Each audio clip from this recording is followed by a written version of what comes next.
Over 233 million people in the United States alone use some form of social media. As a free country, we have the right to vote and the right to free speech. With political ads, sometimes they go to the extreme of free speech. Sometimes candidates string together a video of misinformation to make another candidate look bad, so then the candidate that strung the video together can get more votes than the other candidate. Many social media platforms are starting to ban political ads and are starting to take the course of banning them permanently. Let's go ahead and see what the problems of them are, some of the causes, and let's go ahead and take a look at a solution to see how companies are taking that route to banning political ads permanently. Social media has played a great deal in how political ads sway people to vote and how they view certain candidates. For example, in an article done by Sue Halpern with the New Yorker, she states that two of those ads falsely accused the former Vice President Joe Biden of offering Ukrainian officials $1 billion to drop a case against his son Hunter, who was obviously part of the United States military. Candidates pieced together videos and ads to make it seem like other candidates did something and spread false information about another candidate.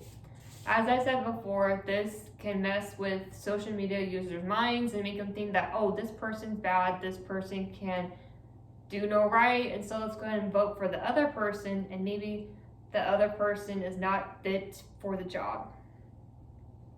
And also another article done by Brooke Oxier with Pew Research Center, she talks about how more than half of U.S. adults say social media companies should not allow any political advertisements on their platforms. Users don't want to see political ads and want to be bombarded and overwhelmed with political ads because maybe those ads were never fact-checked by third companies. Political ads spread so much misinformation and so much other information, you never know what's true or not. Now let's go ahead and look at some of the causes of political ads. Political ads are starting to and are still on social media platforms, even with temporary bans.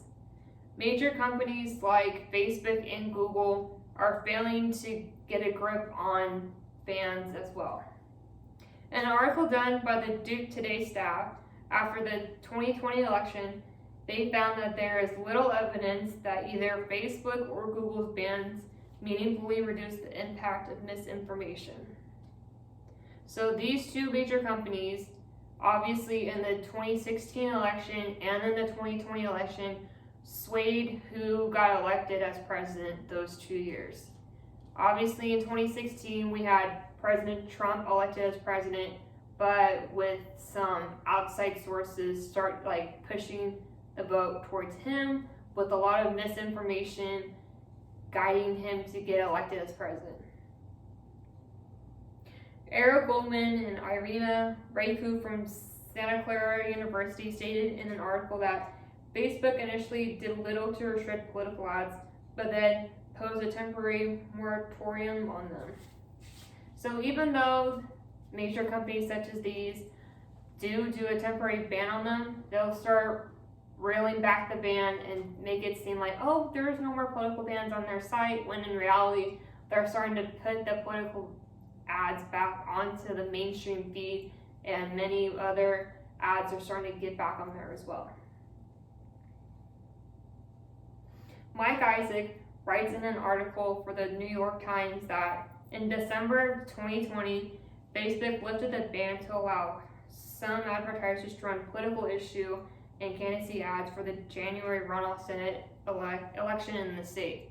So this was for Georgia when they had the big recount in their state, had to do a whole different election for them as well.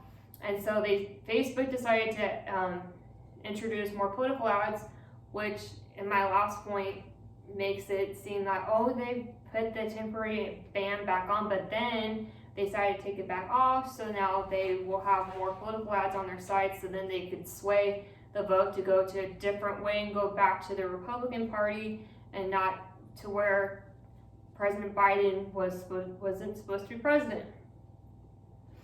So the company goes back on their word, saying they will keep the ban on political ads until further notice, but then suddenly obviously changes it so other people can spread more misinformation on their platform. So let's go ahead and look at some solutions for this problem. You can be a part of the solution for this major problem that we are seeing in today's day and age in the 21st century. Coming in contact with associates of the company can help push this major problem into fruition and into the public eye so we can get a permanent ban on political ads to not keep spreading misinformation.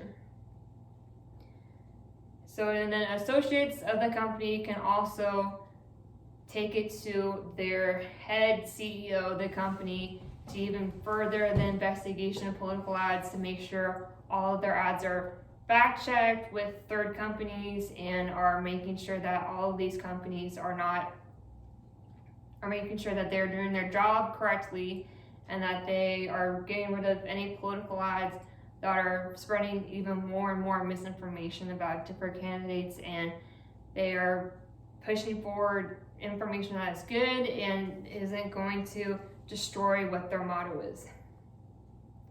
Bringing your voice to the forefront of this will put pressure on social media companies to keep these bans on political ads permanently and for good. I have created a website for you guys so you guys can keep going with the investigations of political ads and making sure that everything is good to go and nothing bad will keep coming up about political ads and no more misinformation is spread about other people as well.